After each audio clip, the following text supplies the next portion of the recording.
الحمد لله نحمده ونستعينه ونستغفره ونعوذ بالله من شرور أنفسنا ومن سيئات أعمالنا من يهده الله فلا مضل له ومن يضلله فلا هادي له وأشهد أن لا إله إلا الله وأشهد أن محمدا عبده ورسوله أما بعد فأعوذ بالله من الشيطان الرجيم بسم الله الرحمن الرحيم يا أيها الذين آمنوا هل أدلكم على تجارة تنجيكم من عذاب أليم تؤمنون بالله ورسوله وتجاهدون في سبيل الله بأموالكم وأنفسكم ذالکم خیر لکم ان کنتم تعلمون یغفر لکم ذنوبکم ویدخلکم جنات تجری من تحتها الانہار ومساکن طیبۃ فی جنات عدن ذالک الفوز العظیم صدق اللہ العظیم۔ میرے عزیز ساتھیوں اور معزز بھائیوں اور دوستوں، میں نے آپ کے سامنے سورہ الصف کی 2 آیتیں تلاوت کی ہیں۔ اللہ تعالیٰ مجھے اور آپ سب بھائیوں کو قرآن حکیم کو سمجھنے اور اس پر غور و فکر کرنے کے بعد اس پر عمل پیرا ہونے کی توفیق دے، کیونکہ یہ وہ لاریب کتاب ہے جو ہمارے پیارے رسول صلی اللہ علیہ وآلہ وسلم پر 23 سال کے اندر تکمیل ہوئی، اور یہ مسلمانوں کا منشور ہے، زندگی گزارنے کا طریقہ ہے۔ اللہ تعالیٰ نے اس کتاب کے اندر مومنین کی تربیت کے لیے، انسانیت کی فلاح کے لیے، انہیں جہنم کی آگ سے بچانے کے لیے اور جنت کی لازوال بادشاہیت کا حقدار بنانے کے لیے مختلف انداز کے اندر اللہ تعالیٰ نے سمجھانے کے طریقہ اختیار کیا ہے، اور اسی سلسلہ کے لیے اللہ تعالیٰ نے آدم علیہ السلام سے لے کر ہمارے پیارے رسول صلی اللہ علیہ وآلہ وسلم تک یہ سلسلہ جاری کیا، اور ہمارے پیارے رسول صلی اللہ علیہ وسلم آخری رسول ہیں۔ اب نہ کسی نبی نے آنا ہے، نہ کسی اور کتاب نے نازل ہونا ہے، یہ آخری کتاب ہے، اور ہم نے اس کتاب کے ذریعے سے غور و فکر کر کے اپنی اصلاح کرنی ہے، کیونکہ اللہ تعالیٰ نے مومنین کو خطاب کر کے فرمایا یا ایھا الذین آمنوا قوا انفسکم واہلیکم نارا، اے ایمان والو بچا لو اپنے آپ کو اور اپنے اہل کو جہنم کی آگ سے۔ تو میرے بھائی کب بچا پائیں گے جہنم کی آگ سے؟ جب ہم خود اس قرآن حکیم کو سمجھنے کی کوشش کریں گے اور پھر اس پر عمل پیرا ہو کر اپنے بچوں کو، اپنے اہل و عیال کو، اپنی برادری کو، اپنے ہمساؤں کو اس دعوت حق کو پیش کریں گے۔ تو یہاں اللہ تعالیٰ نے ہمیں ایک مومنین کو اہم تجارت کے متعلق گامزن کیا کہ یا ایھا الذین آمنوا، اے ایمان والو، هل ادلکم علی تجارت تنجیکم من عذاب علیم، کہ میں تمہیں کیا ایسی تجارت کے متعلق نہ بتاؤں جو تمہیں ایک دردناک عذاب سے نجات دے۔ اب ہم نے غور کرنا ہے کہ اگر دنیا کے متعلق اگر کوئی ہمیں مشورہ دے، کوئی ایکسپرٹ ہمیں کوئی بات کرے، تو ہم اتنا یقین رکھتے ہیں کہ اس کی ایکسپرٹیز کی فیس ادا کرنے کے لیے تیار ہوتے ہیں، اس کو دعوت دیتے ہیں، اس سے مشورے لیتے ہیں، جا کر ٹائم دیتے ہیں، وقت خرچ کرتے ہیں۔ اور یہاں تو مالک کائنات، رب کائنات مشورہ دے رہے ہیں کہ ایسی تجارت جس کو اختیار کرنے کے بعد انسان کو دردناک عذاب سے نجات مل جائے، جہنم کی آگ سے چھٹکارا مل جائے، تو وہ تجارت کیا ہے؟ تؤمنون باللہ، کہ تم اللہ کی بات مان لو۔ دیکھیے، غور کرنا ہے کہ پہلے ہی اللہ تعالیٰ مومنین کو خطاب کر کے یا ایھا الذین آمنوا کہہ کر بات کر رہے ہیں، یعنی اس نے اللہ کی توحید کو پہچان لیا ہے، اللہ کا تعارف اسے ہو چکا ہے۔ اب اس کی ڈیوٹی کیا ہے؟ اس نے زندگی کیسے گزارنی ہے؟ اس نے آخرت کا راستہ بہتر کیسے کرنا ہے؟ قیامت کے دن اپنے کتاب کو کس طرح صاف کرانا ہے؟ تو یہ تیاری کا وقت ہے کہ ہم نے مومن اس زندگی کے اندر آ کر، یہ آزمائشی زندگی ہے اور اس میں ہم نے اللہ تعالیٰ کے احکامات کے مطابق زندگی گزارنی ہے، پھر نجات ملے گی۔ ہم یہ سوچ لیتے ہیں، کچھ لوگوں کا یہ نظریہ ہے اور اس غلط فہمی کے اندر ہے کہ ٹھیک ہے، گناہ گار تو ہیں لیکن شرک تو نہیں کر رہے، لیکن کسی گناہ پر جری ہونا، اس پر جم جانا، یہ بہت خطرناک بات۔ تو اللہ تعالیٰ نے اسی لیے ہماری اصلاح کرتے ہوئے مختلف انداز کے اندر ہمیں سمجھایا، کہیں یہ کہا کہ یا ایھا الذین آمنوا، اے ایمان والو، ولا تتبعوا خطوات الشیطان، کہ آپ شیطان کے نقش و قدم پر نہ چلو، انہ لکم عدو مبین، یہ تمہارا کھلا دشمن، یہ تمہیں کیا کرے گا؟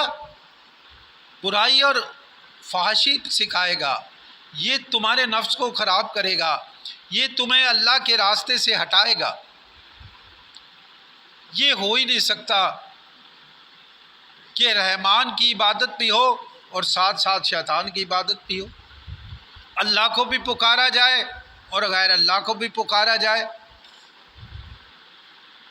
اصل بات یہ ہے کہ آج قوم نے شرک کو سمجھا ہی نہیں۔ شاید ان کا تصور ہے کہ شرک تو وہ کرتے ہیں جو کتاب کو نہ مانے، لا الہ الا اللہ پڑھنے والا تو شرک نہیں کرتا، لیکن اگر اس پر ہم غور کریں تو جس قوم نے بھی شرک کیا ہے وہ نہ کسی انداز سے اس کلمے کی قائل تھی۔ وہ علیحدہ بات ہے کہ بعد میں آہستہ آہستہ وہ اس کلمے کی حقانیت سے منحرف ہوتے گئے۔ مشرکین مکہ کو دیکھ لے تو وہ بھی پہلے ابراہیم علیہ السلام کی ملت کہلانے والے، لیکن عرصہ گزرتے گزرتے وہ ابراہیم علیہ السلام، اسماعیل علیہ السلام کی تعلیمات کو ترک کر کے انہوں نے ان کی ذات کے ساتھ شرک کرنا شروع کر دیا، اور یہ سمجھا کہ ہمارے یہ آباء و اجداد کا دین ہے، یہی خالص دین ہے، یہی عبادت ہے۔ اس لیے جب انہیں کہا جاتا تھا کہ تم ان کو تعظیم کیوں کرتے ہو، ان کے آگے کیوں جھکتے ہو، ان کی عبادت کیوں کرتے ہو، تو وہ جو کہتے تھے کہ ہم ان کی تعظیم اس لیے کرتے ہیں کہ یہ اللہ کے ہمیں قریب کر دیتے ہیں، ہمیں یہ مالک کائنات کے قریب کر دیتے ہیں۔ اور آج جو قوم کو غلط فہمی ہوئی ہے کہ ہم تو کلمہ گو ہیں، ہم تو لا الہ الا اللہ کے اقراری ہیں، ہم کیسے شرک کر سکتے ہیں؟ میرے بھائی، بات یہ ہے کہ ہم نے لا الہ الا اللہ کو سمجھا ہی نہیں۔ اگر لا الہ الا اللہ کوئی سمجھ لیتا ہے تو واقعی وہ شرک نہیں کرتا۔ جس نے لا الہ الا اللہ کا تقاضا پورا کر لیا ہے وہ شرک کے قریب نہیں جاتا۔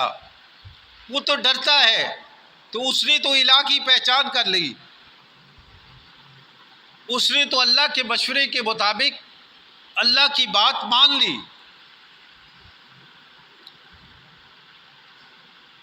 آج کیا سننے میں نہیں آتا؟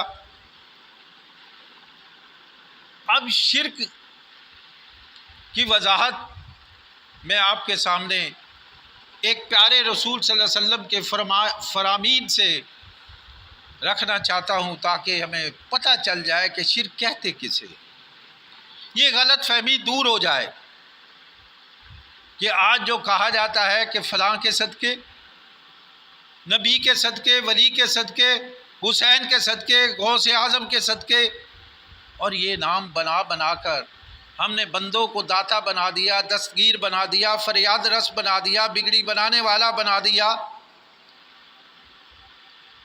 ان کے نام داتا رکھ دیے۔ تو یہ کیوں رکھے کہ ہمیں غلط فہمی ہوئی ہے، ہم نے سمجھا ہی نہیں، اللہ کا تعارف ہی نہیں کیا، اللہ کی بات ہی نہیں مانی۔ تو پیارے رسول صلی اللہ علیہ وسلم کے پاس ایک شخص آتا ہے، وہ صرف اتنے سے الفاظ کہتا ہے کہ ما شاء اللہ و ما شاء محمد، معمولی سی، لیکن نبی صلی اللہ علیہ وآلہ وسلم اسے بلا کر کہتے کہ کیا تو نے یہ الفاظ کہہ کر اجعلتنی، کیا تو نے مجھے بنا دیا ہے للہ ندن، اللہ کا شریک؟ یہ لفظ کہہ کر کہ ما شاء اللہ و ما شاء محمد، جو اللہ چاہے گا اور جو محمد صلی اللہ علیہ وسلم چاہیں گے وہی ہوگا۔ تو پیارے رسول صلی اللہ علیہ وسلم نے کیا کہا؟ تو نے مجھے اللہ کا شریک بنا دیا۔ سنو، آج کے بعد کسی نے یہ نہیں کہنا کہ ما شاء اللہ و ما شاء محمد، بلکہ تم نے یہ کہنا ہے کہ ما شاء اللہ وحدہ، جو کچھ چاہے گا میرا اللہ اکیلا چاہے گا وہ ہوگا۔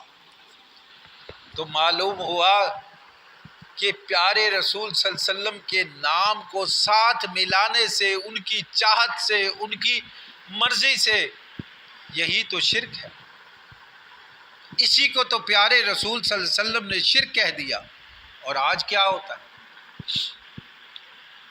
جو اللہ چاہے گا اور جو پیارا رسول چاہے گا، اللہ تے اللہ دا پنجتن پاک کریں، اللہ تے اللہ دا نبی، اللہ دی سوں تے نبی دی سوں، اللہ دی قسم تے نبی دی قسم، قرآن دی قسم، یہ قسم ایک اللہ کی ہے، نعرہ ایک اللہ کا ہے۔ نعرہ تکبیر کے علاوہ جو بھی نعرے لگتے ہیں، جو بھی ندا ہے، جو بھی پکار ہے، غیر اللہ کی ہے۔ تو اسی لیے اللہ کہتا ہے کہ تم کیا کرو، اس تجارت کو اختیار کر لو، تؤمنون باللہ، کہ تم اللہ کی بات مانو۔ اللہ خالق کل شیء، اللہ ہر چیز کا خالق ہے، فاعبدوہ، پس اسی کی عبادت کرو۔ یہ کس کا آرڈر ہے؟ اگر ہم نے اللہ کی بات مان لی تو ہم غیر اللہ کی عبادت نہیں کریں گے، غیر اللہ کو نہیں پکاریں گے، غیر اللہ کے در پر نہیں جھکیں گے، ان آستانوں، ان قبروں پر جا کر چادریں نہیں چڑھائیں گے، جا کر بابا سے تعویذ نہیں لیں گے، ہاتھ میں کڑے اور چھلے نہیں پہنیں گے، توکل اور بھروسہ پھر ہم ایک اللہ پر لگائیں گے۔ جب اولاد کی ضرورت ہوگی تو اللہ سے مانگیں گے، جب رزق کی ضرورت ہوگی تو اللہ سے مانگیں گے، جب بیمار ہوں گے تو اللہ سے شفا کے لیے التجا کریں گے، نہ کہ بابا سے جا کر تعویذ لیں گے۔ میرے بھائی، یہ تعویذ شرک ہے۔ من تعلق تمیمۃ فقد اشرک، جس نے بھی تعویذ لکھا اس نے اللہ کی ذات کے ساتھ شرک کیا۔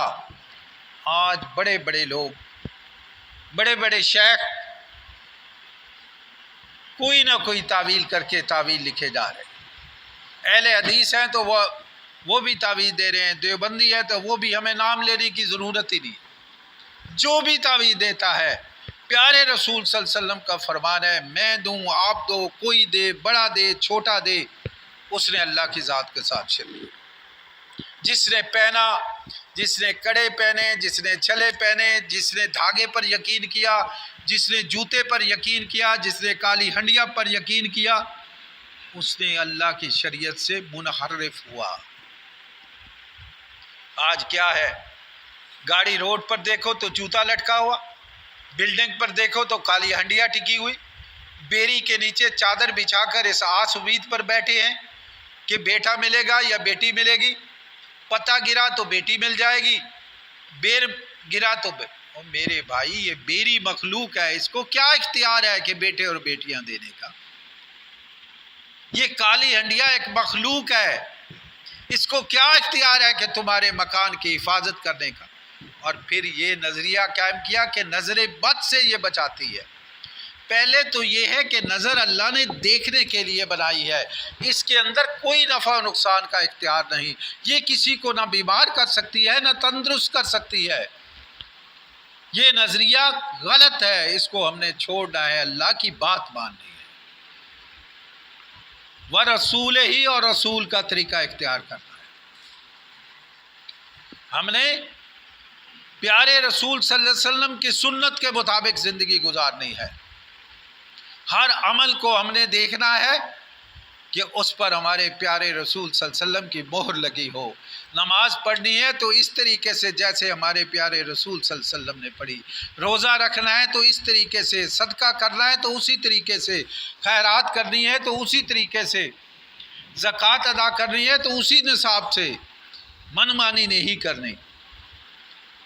پیارے رسول صلی اللہ علیہ وسلم نے ہمیں بتا دیا کہ آپ پوری زندگی سال کے لوازمات پورے کرنے کے بعد، انفاق فی سبیل اللہ کرنے کے بعد، غریبوں پر خرچ کرنے کے بعد، رشتہ داروں پر خرچ کرنے کے بعد، اپنے بچوں پر خرچ کرنے کے بعد، اپنی بیوی پر خرچ کرنے کے بعد، آپ کے پاس سال کے بعد جو بیلنس بچتا ہے، سونا ہو، چاندی ہو، روپے ہو، جانور ہو، ان کو اکٹھا کرو اور اس پر 2.5% زکوٰۃ۔ یہ نصاب اللہ کے رسول صلی اللہ علیہ وسلم نے بتا دیا۔ کاشت کر رہے ہو اس پر عشر ہے، یہ پیارے رسول صلی اللہ علیہ وسلم نے ہمیں بتا دیا کہ اگر آپ اس کا ٹیکس دے رہے ہیں، گورنمنٹ آپ کو پانی پرووائڈ کر رہی ہے تو اس کا 20واں حصہ ہے، 5%۔ اور اگر بیرانی زمین ہے، بارش سے ہوتی ہے، پانی آپ کا خرچہ نہیں ہوتا، آپ ٹیوب ویل نہیں لگاتے، کوئی اور آپ کا، تو اس پر 10واں حصہ ہے، 10%۔ یہ اللہ کے رسول نے نصاب دے دیا۔ ہمیں اب اپنی عقل دوڑانے کی ضرورت نہیں کہ ہم چاہے جو کوششیں کرتے رہیں کہ بس کیا ہے جی، غور و فکر کرنا نہیں، ایک آیات کا ایک ٹکڑا لینا ہے اور بات بنا لینی ہے۔ اگر ہم یہ کہہ دیں کہ جب تم نماز کے قریب تک نہ جاؤ اور آگے نہ پڑھیں کہ جب تم نشے کی حالت کے اندر ہو، تو وہ تو کہیں گے اللہ کہہ رہا ہے کہ نماز کے قریب نہیں جانا، لیکن اللہ نے کہا ہے کہ جب تم نشے کی حالت کے اندر ہو، جب تمہیں احساس نہ ہو، تمہاری عقل کام نہ کر رہی ہو، تمہیں نیند کا غلبہ ہے، تو پہلے نیند پوری کر لو، تاکہ تمہیں پتہ ہو کہ میں اللہ کے حضور کھڑا ہو رہا ہوں، میں اللہ سے باتیں کرنی ہے، مجھے پتہ ہو میں اللہ سے کیا التجا کرنی ہے۔ تو ہم نے رسول صلی اللہ علیہ وسلم کا طریقہ اختیار کرنا ہے، کیونکہ پیارے رسول صلی اللہ علیہ وسلم نے ہمیں فرمایا ترکت فیکم امرین کتاب اللہ و سنت رسول، میں آپ کے درمیان 2 چیزیں چھوڑ کر جا رہا ہوں، اللہ کی کتاب اور میری سنت۔ سنت کہتے ہیں طریقہ کو، جو نبی صلی اللہ علیہ وسلم کو آرڈر ملا انہوں نے اس پر عمل پیرا ہوئے، صحابہ کرام نے ان پر عمل کیا، وہ تواتر سے جو ہمیں ملا وہ سنت ہے۔ وہ طریقہ ہے. انہوں نے نماز پڑھ کر دکھائی، یہ سنت ہے. انہوں نے روزہ رکھ کر دکھایا، یہ سنت ہے. انہوں نے جنگیں کر کے دکھائی، سنت ہے. انہوں نے جنگوں میں نماز پڑھ کر دکھائی، یہ سنت ہے. انہوں نے انصاف کر کے دکھایا، یہ سنت ہے. انہوں نے کاروبار کر کے دکھایا، تجارت کے طریقے بتائے، تو ہم نے وہ بات ماننی. اللہ کہتا ہے ملاوٹ نہ کرو، تو ہم نے ملاوٹ کو چھوڑنا ہے. اللہ کہتا ہے بھوک اور افلاس کی وجہ سے بچوں کو قتل نہ کرو، ہم نے اسے چھوڑنا ہے. کیا ہوتا ہے آج جس سے پوچھو بچہ ایک ہی اچھا، کسی نہ کسی طریقے سے کوئی منصوبہ بندی کا طریقہ اختیار کر رہا ہے. کوئی اللہ یاذ باللہ اتنا ظلم کرتے ہیں کہ بس اس غربت کی وجہ سے ہم کیسے سنبھالیں گے. ہم رازق نہ بنیں، رزق دینے والا اللہ ہے. اسی آیت کے اندر اللہ کہتا ہے کہ ہم تم کو بھی رزق دیتے ہیں اور ان کو بھی رزق دیں گے. جو بچہ آتا ہے وہ اپنا رزق لے کر آتا ہے. یہ تو اللہ نے سبب بنایا ہے، پھیلا دیا ہے. اللہ نے کہا ہے کہ ہم نے بہت سے مردوں اور بہت سی عورتوں کو اس دنیا کے اوپر اس ذریعے سے پھیلا دیا. تو میرے بھائی ہم نے غور کرنا ہے. وَتُجَاهِدُونَ فِي سَبِيلِ اللَّهِ، اور اللہ کے راستے کے اندر جد و جہد کرنی ہے، کاوش کرنی ہے، کوشش کرنی ہے. اب یہ دیکھیں جہاد جو ہے جد و جہد سے ہے، کوشش سے ہے، کاوش سے ہے. اب ہم نے ارادہ کیا، کاوش کی، کوشش کی، یہاں پہنچے جمعہ کے لیے.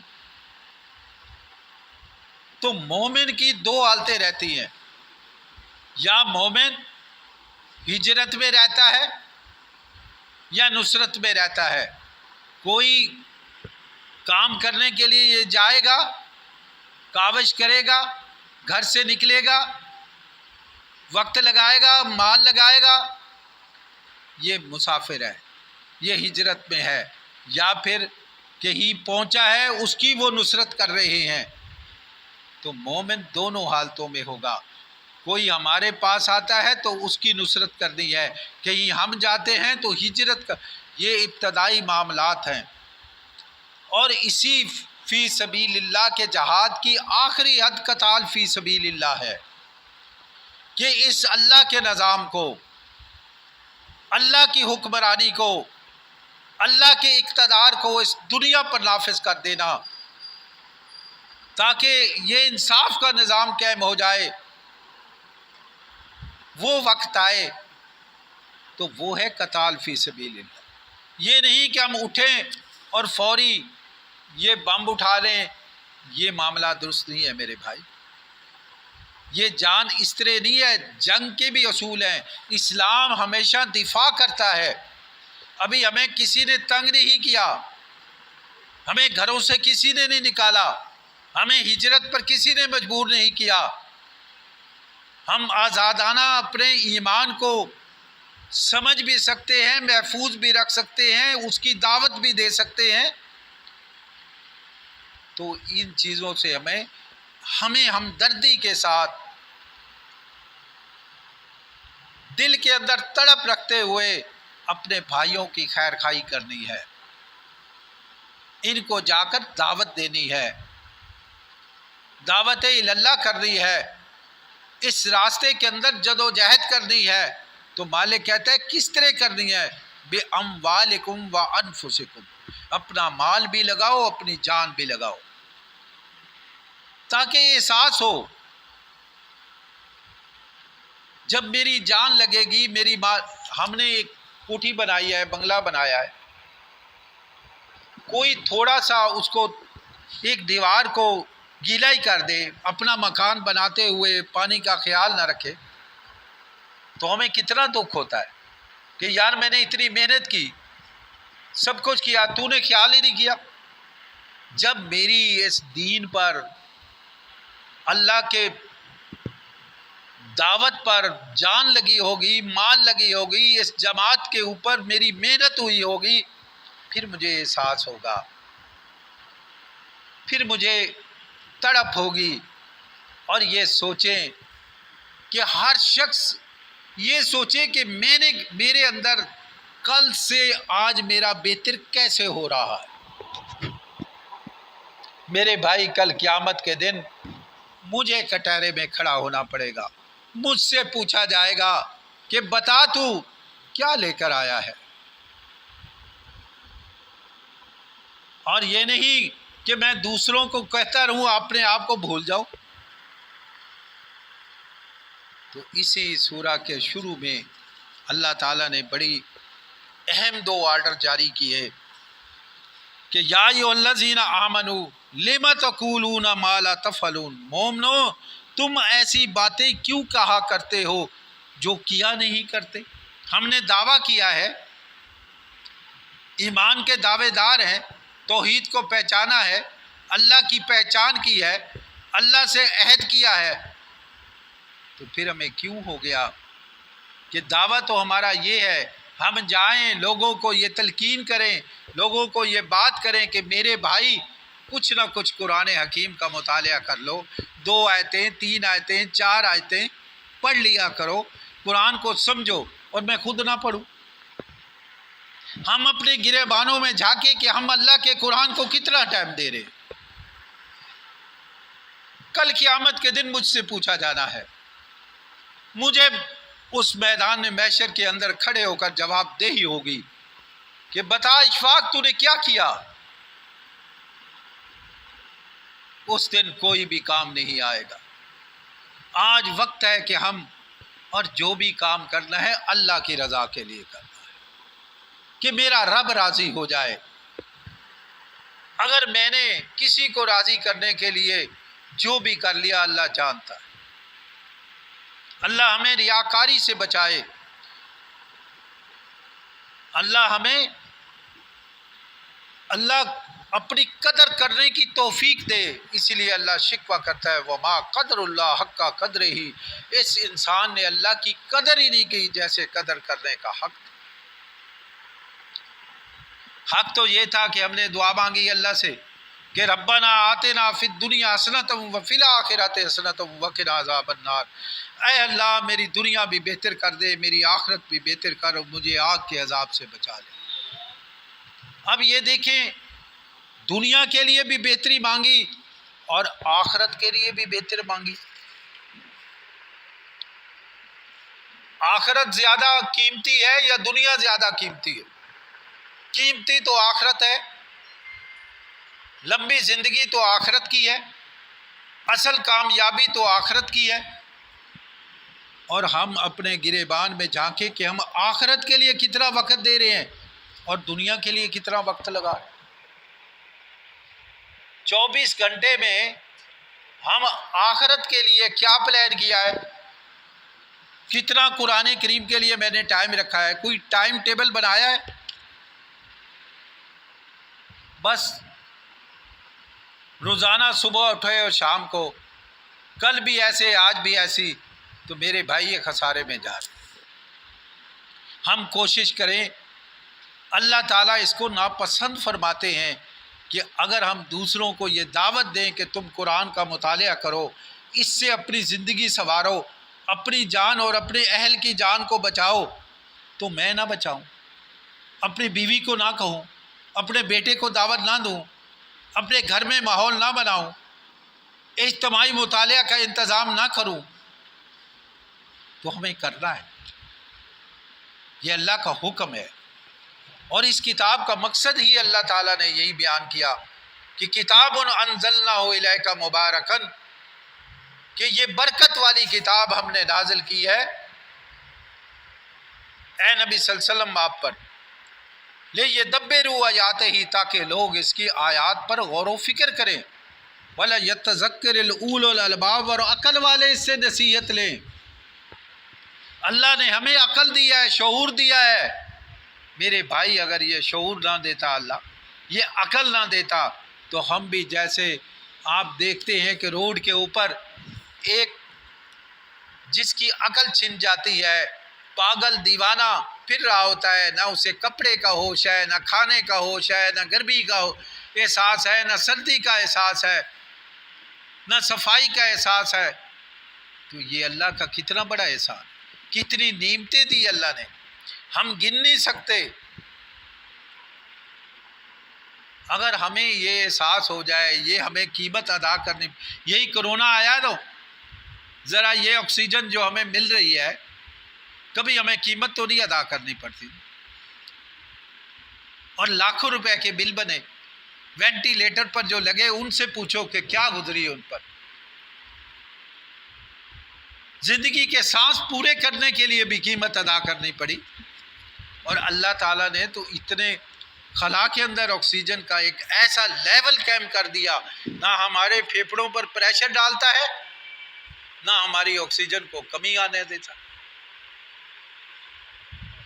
تو میرے بھائی ان نعمتوں کا احساس کرنا ہے، اللہ کی بات ماننی ہے، اللہ کے بتائے ہوئے طریقے کے مطابق اللہ کے راستے کے اندر جد و جہد کرنی ہے۔ مالک کہتا ہے ذالکم خیر لکم ان کنتم تعلمون، اگر جانو تو یہ کام بہتر ہے، یہی اس کو بہتر سمجھ کر اس کے اندر لگ جاؤ۔ اور ہم سوچیں کہ کل سے آج میرا بہتر اور آج سے کل بہتر کا پلان، تب جا کر بات بنے گی۔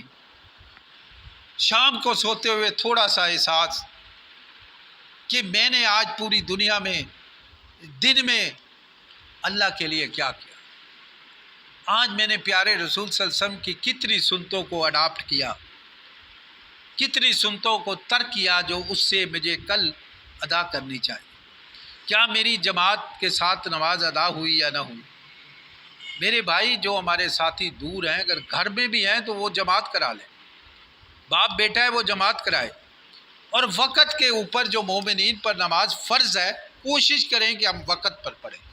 یہ اسلام ہمیں پابندی وقت سکھاتا ہے، جب ہم وقت کے عادی ہو جائیں، گھر میں بیٹھے ہیں بھئی کبھی چلو پڑھ لیں گے، مسجد میں تو پتہ ہے 1:15 بجے جماعت ہونی ہے یا 1 بجے ہونی ہے تو آ گئے، اگر ہمیں وہ ٹائم میسر نہیں تو پھر بھی ہم کوشش کریں کہ مومنین پر وقت مقرر پر صلاۃ فرض ہے وہ ہم وقت مقرر پر ادا کریں۔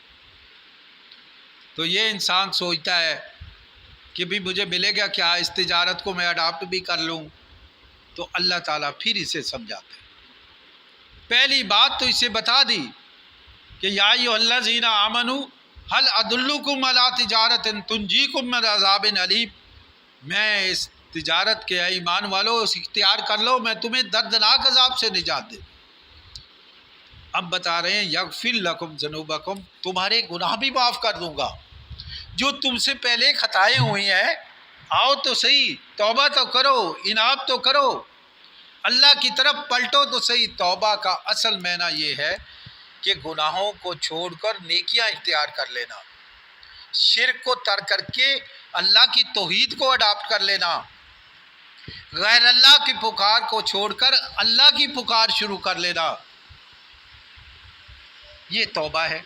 پہلے غیر اللہ کی پکار کرتا تھا، شرک کرتا تھا، غیر اللہ کی نظر و نیاز دیتا تھا، 11ویں بانٹتا تھا، توبہ کر لی، اب اس کو چھوڑ دیا اور اللہ کے نام کی خیرات شروع۔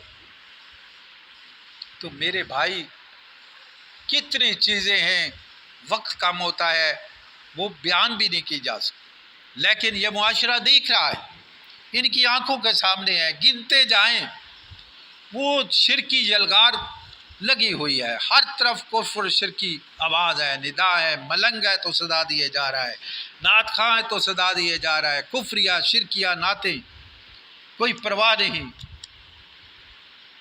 اشعار کوئی پوچھنے والا نہیں، کوئی سینسر نہیں کرتے ان کی کتابوں۔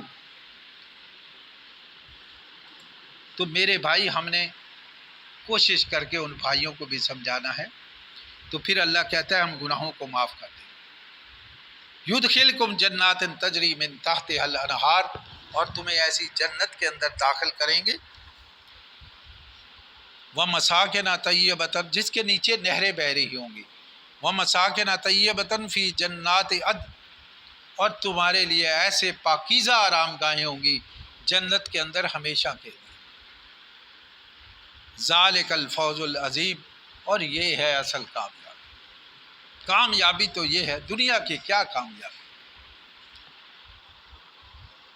دیکھیں پیارے رسول صلی اللہ علیہ وسلم کے ساتھی جب انہیں فتوحات ہونے لگی تو وہ پریشان ہو رہے ہیں۔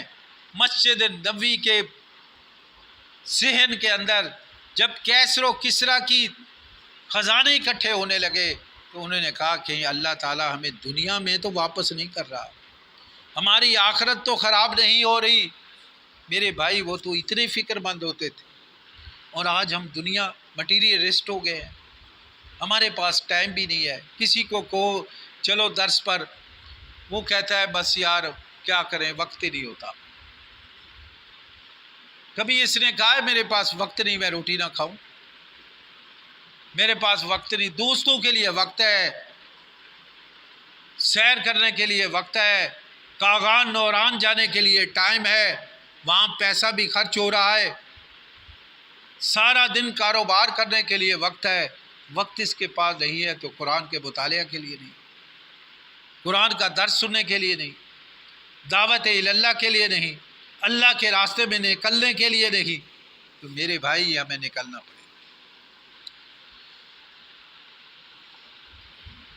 تو اللہ تعالیٰ مجھے بھی اور آپ سب بھائیوں کو یہ توفیق دے کہ جو کچھ ہم نے سنا اس پر عمل پیرا ہوں اور اسے زندگی کے اندر لائیں۔ اللہ تعالیٰ مجھے بھی اور آپ بھائیوں کو بھی اس پر گامزن کر دے۔ وما علینا الا البلاغ۔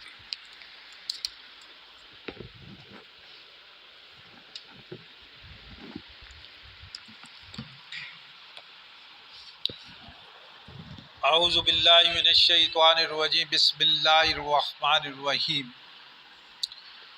یا ایھا الذین آمنوا ما لکم اذا قیل لکم انفروا فی سبیل اللہ اثاقلتم الی الارض ارضیتم بالحیاۃ الدنیا من الآخرہ فما متاع الحیاۃ الدنیا فی الآخرۃ الا قلیل الا تنفروا یعذبکم عذابا علیما ویستبدل قوما غیرکم ولا تضرہ شیئا واللہ علی کل شیء قدیر۔ میرے عزیز بھائیوں، یہ اب میں نے آپ کے سامنے سورہ توبہ کی 2 آیتیں تلاوت کی ہیں۔ یہ بھی وہی مومنین کو پھر کتاب ہے۔ مومنین کو کسی انداز میں اللہ تعالیٰ ان کو آگاہی دے کر، ان کو موٹیویٹ کر کے، کہیں اللہ تعالیٰ ان کو اس کام میں ناکام کرنے کے لیے تنبیہ کر کے، اپنا زجر سنا کر احساس دلاتا ہے کہ تاکہ اگر تم یہ کام نہیں کرو گے، اللہ کے راستے کے اندر نہیں نکلو گے، اللہ کے قرآن کا مطالعہ نہیں کرو گے، نبی صلی اللہ علیہ وسلم کی سنت کے مطابق زندگی نہیں گزارو گے، تو پھر سن لو، یا ایھا الذین آمنوا، اے ایمان والو، ما لکم تمہیں کیا ہو جاتا ہے، اذا قیلا جب تمہیں کہا جاتا ہے، اذا قیلا لکم جب تمہیں کہا جاتا ہے، انفروا نکلو، فی سبیل اللہ اللہ کے راستے میں، اثاقلتم الی الارض کہ تم زمین سے چمٹ جاتے ہو، کاروبار میں لگ جاتے ہو، دنیا کمانے لگ جاتے ہو، پرواہ نہیں کرتے، ارضیتم بالحیات الدنیا من الآخرہ، اور تم پسند کر لیتے ہو دنیا کی زندگی کو آخرت کے مقابلے میں، اسی کو پسند کر لیا ہے۔ تو سنو پھر، فما متاع الحیات الدنیا، تو یہ تو دنیا تھوڑی سی چیز ہے، یہ تو متاع ہے، کس کے مقابلے کے اندر، فی الآخرہ، آخرت کے مقابلے۔ متاع کہتے ہیں عربی میں اس کو جو گھر میں ہمارا ڈسٹر پڑا ہوتا ہے، چھوٹی سی چیز ہے، ڈسٹر ہے، میں نے اس ٹیبل کو صاف کیا ہے، ڈسٹ پڑی ہوئی ہے، اس کپڑے سے صاف کر کے میں اسے کسی اچھی جگہ پر سجاؤں گا یا کسی کونے نکرے میں لگا دوں۔ اس آخرت کے زندگی کے اندر یہ متاع ہے، تھوڑی ہے، معمولی ہے، اس ڈسٹر کی حیثیت بھی نہیں رکھتی۔ تو میرے بھائی، اللہ کہتا ہے اس کو تم نے پسند کر لیا ہے، الا قلیل، مگر تھوڑے لوگ ہیں جو بات مان لیتے ہیں اللہ کی، جنہیں احساس ہو جاتا ہے تو مالک کہتا ہے الا تنفروا، اگر تم نہ نکلے، اللہ کے راستے کے اندر تم نے جدوجہد نہ کی، اللہ کی پہچان نہ کی، اللہ کی توحید کو نہ اڈاپٹ کیا، شرک سے نہ بچے، گناہوں سے نہ بچے، پیارے رسول صلی اللہ علیہ وسلم کی زندگی کو نہ اختیار کیا، تو کیا کریں گے؟ وَيُعَذِّبْكُمْ عَذَابًا عَلِيمًا، پھر تمہیں دردناک عذاب دیں گے۔ یہاں اللہ نے ڈرایا، بتایا کہ ایسے نہ سمجھو کہ پھر یہ زندگی گزار کر ہم آ جائیں گے اور کوئی تم سے پوچھنے والا نہیں ہوگا، پھر تیری کتاب کھلے گی۔ یہ کرام کاتبین لکھ رہے ہیں، قیامت کے دن اللہ کہے گا اقرا کتابک، پڑھ لے اپنی کتاب جو تو لکھوا کر آیا ہے، تیرے حساب کے لیے یہی کافی۔ وہاں تو یہ بھی نہیں کہہ سکے گا کہ میں نے یہ نہیں کیا تھا۔ اور کرام کاتبین تو کسی کی مانتے بھی نہیں ہے، نہ سفارش مانتے ہیں، نہ اس میں کوئی ڈیلیٹ کروا سکتا ہے۔ وَيَسْتَبْدِلْ قَوْمًا غَيْرَكُمْ، اور اگر تم نے یہ کام نہ کیا تو یہ نہ سمجھو کہ اللہ تعالیٰ پر کوئی تم بڑے احسان کر رہے ہو، اللہ تمہاری جگہ کسی اور قوم کو لے آئے گا۔ وَلَا تَضُرُّهُ شَيْئًا، اور تم اللہ کا کچھ بگاڑ بھی نہیں سکو گے۔ ہم کیا بگاڑ سکتے ہیں؟ اللہ نے آج ہمیں ایمان کی دولت سے سرفراز کیا، ہمیں توحید کی سمجھ دی، اللہ چھین لے تو کیا کر سکتے ہیں؟ یہ بھی اللہ کی توفیق ہے۔ آج جو لوگ یہاں آئے ہوئے ہیں یہ بھی رب کی مہربانی ہے، ان کو اللہ نے پسند فرما لیا ہے تو یہاں توفیق دی ہے۔ جو نماز پڑھنے نہیں آتا وہ یہ سوچے کہ اللہ تعالیٰ مجھے اپنے گھر کے میں آنے کی توفیق ہی نہیں دیتا۔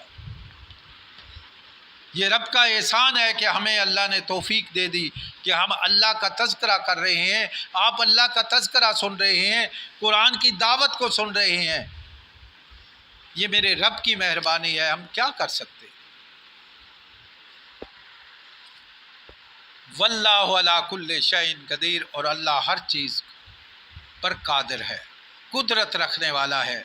تو میرے بھائی، ہم نے کوشش کرنی ہے کہ اپنے آپ کو اس دعوت کے اوپر لگا دیں، کچھ نہ کچھ وقت نکال لیں۔ میرے بھائی، یہ زندگی عارضی ہے، برف کی طرح یہ پگھل رہی ہے، کوئی پتہ نہیں کس لمحات میں ہمیں موت آ جائے۔ آئے دن آپ دیکھتے ہیں کبھی بچے کا جنازہ اٹھتا ہے، کبھی بوڑھے کا جنازہ اٹھتا ہے، کبھی جوان کا، کبھی ماں کا، کبھی بہن کا، کبھی بیٹے کا، کبھی عزیز اور اقارب کے۔ تو ہمیں احساس ہو کل میری بھی باری ہے۔ تو مومن اپنی موت کی تیاری کر کے رکھتا ہے، یہ مسافر ہے، اس راہ کا راہی ہے، اس منزل کی ڈائریکشن کو ہم نے اختیار کرنا ہے۔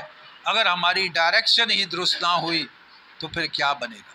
اگر ہم نے ڈائریکشن ہی تبدیل کر لیا، اگر ایک بندے نے کراچی جانا ہے، لاہور کی سمت میں گاڑی لگا دے اور دوڑاتا جائے، وہ تو جتنی تیز سپیڈ لگائے گا وہ دور ہوتا جائے۔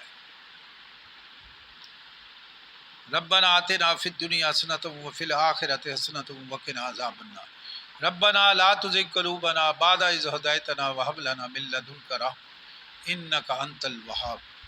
درست کر لیں صفحہ۔